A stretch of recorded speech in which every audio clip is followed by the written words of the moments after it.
Right, so the first thing I'm going to do is add the 2 and the 7, and yeah, I'll go from there. I'm doing the items in the parentheses first, so we have 1/4 minus 6, and then we have 2 plus 7 is 9, divided by negative 1/3 and times negative 1/9. Alright, so the first thing all I did on the first step was add the 2 and the 7 because that was inside parentheses.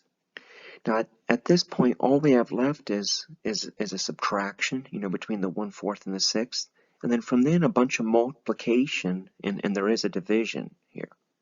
So multiplication and division come before subtraction, and when we have multiplication and division, we're supposed to go left to right.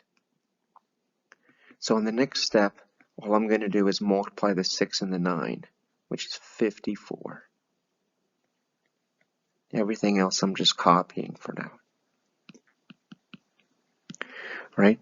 So now I'm going to see. So now we have division, right? Right here we have division, and we have multiplication going on between these two fractions.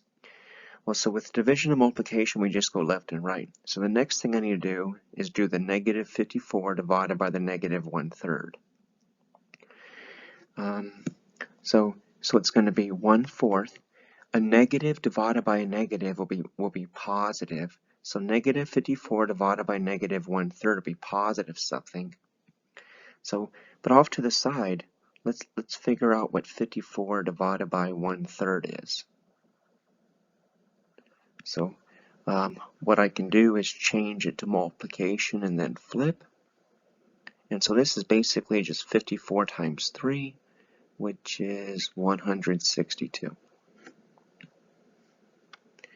And so negative 54 divided by the negative 1/3 is positive 162.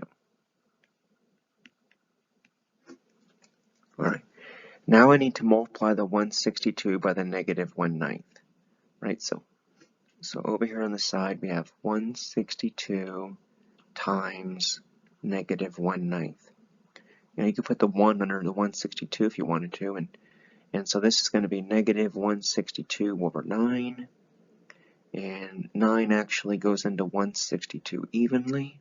I know that because the sum of 1, 6, and 2 is 9, and 9 goes into 9, so 9 must go into 162 evenly, and if I use my calculator,